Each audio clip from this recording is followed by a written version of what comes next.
Hello friends, ఈరోజు నేను వచ్చేసి పుదీనా రైస్ చేశాను. స్కిప్ చేయకుండా చూడండి. పుదీనా రైస్ కోసం టమోటా గ్రేవీని, పుదీనాని గ్రైండ్ చేసుకొని ఒక పేస్ట్లా తయారు చేసుకోవాలి. ఇలాగ పుదీనా మొత్తం వేసి మనము మిక్సీలో ఇలా గ్రేవీలా తయారు చేసుకోవాలి. టమోటాలను కూడా ఇలా గ్రేవీలా చేసుకోవాలి. ఇప్పుడు మనము ఒక కుక్కర్ గిన్నె పెట్టుకొని ఆయిల్ హీట్ ఎక్కిన తర్వాత బిర్యానీ సామాన్లని యాడ్ చేద్దాము. సేమ్ బిర్యానీ సామాన్లు అందరికీ తెలిసిందే. మొత్తం అన్నీ యాడ్ చేసుకున్న తర్వాత ఆనియన్ కూడా యాడ్ చేసుకున్నాను. ఇవి బాగా రెడ్ కలర్ వచ్చేంత వరకు ఫ్రై చేసుకోవాలి. ఇలా ఫ్రై చేసుకున్న తర్వాత అల్లం వెల్లుల్లి పేస్ట్ని యాడ్ చేస్తున్నాను. ఈ అల్లం వెల్లుల్లి పేస్ట్ కూడా పచ్చివాసన పోయేంత వరకు యాడ్ చేసుకోవాలి. 2 స్పూన్ అల్లం వెల్లుల్లి పేస్ట్ని యాడ్ చేసుకోవాలి. 2-3 స్పూన్ యాడ్ చేసుకుంటే సరిపోతుంది. ఇలా యాడ్ చేసుకున్న తర్వాత బాగా మిక్స్ చేసుకొని పచ్చివాసన పోయేంత వరకు మనము మగ్గించుకోవాలి. ఇలా మిక్స్ చేసుకుంటూ మగ్గించుకోవాలి. నేనైతే పుదీనా రైస్ హెల్తీ ఫుడ్ కదండి, అందుకనేసి పిల్లల కోసం ప్రిపేర్ చేశాను. ఇవి బాగా మగ్గిన తర్వాత ఎల్లో పౌడర్ని తగినంత యాడ్ చేసుకోవాలి.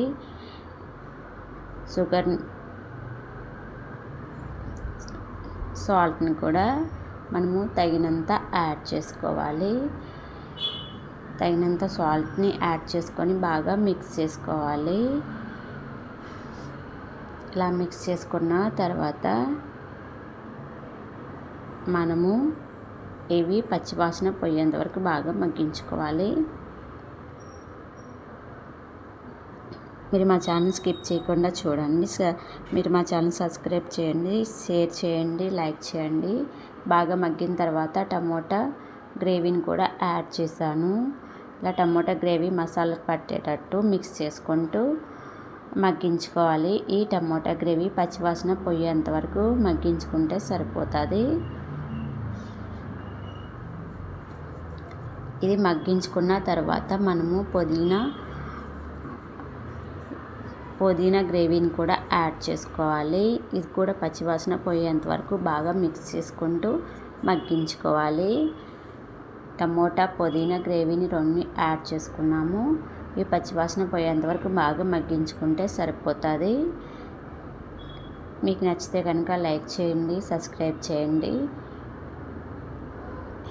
ఇవి బాగా మగ్గించుకోవాలి. చూడండి, ఇలాగా పచ్చివాసన మనకి స్మెల్ పోయేంత వరకు మగ్గించుకుంటే సరిపోతుంది.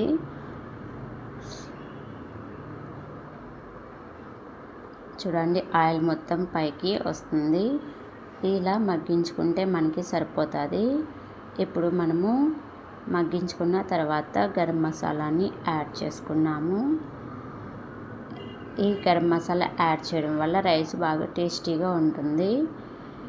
2 స్పూన్ గరం మసాలాని యాడ్ చేసుకుంటే సరిపోతుంది. ఇలా యాడ్ చేసుకున్న తర్వాత బాగా మిక్స్ చేసుకోవాలి. ఇలా బాగా మిక్స్ చేసుకొని మగ్గించుకోవాలి.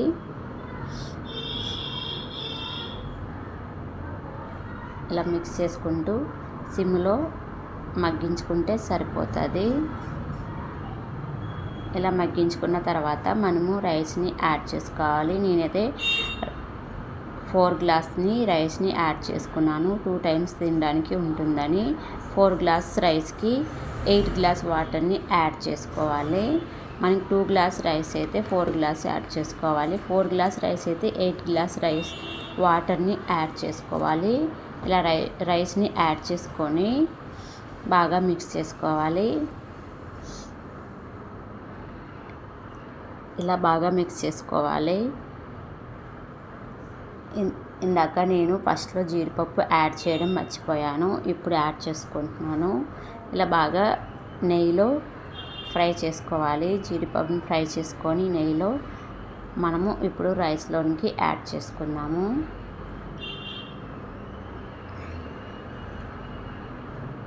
ఇలా ఈ రైస్లోనికి యాడ్ చేసుకోవడం వల్ల మంచి టేస్టీగా రైసు పర్ఫెక్ట్గా వస్తుంది. ఇలా యాడ్ చేసుకొని బాగా మిక్స్ చేసుకోవాలి. ఈ పుదీనా రైసు 1 వీక్లో ఒకసారి తింటే మనకి పొట్ట బాగా క్లియర్ చేస్తుంది. చిన్నపిల్లలకి హెల్తీ ఫుడ్ కూడా. ఇలా మిక్స్ చేసుకున్న తర్వాత వాటర్ని యాడ్ చేసుకున్నాము. నేను 8 గ్లాస్ వాటర్ని యాడ్ చేసుకున్నాను 4 గ్లాస్ రైస్కి. ఈ రైస్ మేము 2 టైమ్స్ తింటాము. ఇలా యాడ్ చేసుకొని మనము బాగా మిక్స్ చేసుకోవాలి. చూడండి, రైస్ మొత్తం యాడ్ చేసిన తర్వాత పుదీనా రైస్ గ్రీన్ కలరు రైస్ వస్తుంది. ఇలా బాగా మిక్స్ చేసుకొని మనము ఉడికించుకుంటే సరిపోతుంది. ఇలా అడుగున ఉండలు లేకుండా బాగా మిక్స్ చేసుకోవాలి రైస్ని. మీరు మా ఛానల్ సబ్స్క్రైబ్ చేయండి, లైక్ చేయండి, షేర్ చేయండి, సపోర్ట్ చేయండి. ఇలా చూడండి, రైస్ మొత్తం యాడ్ చేసుకున్న తర్వాత మనము ఇప్పుడు కుక్కర్ మూత పెట్టుకొని 3 విజిల్స్ వేయించుకుంటే సరిపోతుంది. మనకు పుదీనా రైసు రెడీ అయిపోతుంది. చూడండి, పుదీనా రైస్ రెడీ అయిపోయింది. ఇది పిల్లలు చాలా ఇష్టంగా తింటారు. ఒకసారి మీరు ట్రై చేసి చూడండి. మీకు నచ్చితే కనుక లైక్ చేయండి, సబ్స్క్రైబ్ చేయండి. లైక్ చేయడం మర్చిపోవద్దు ప్లీజ్.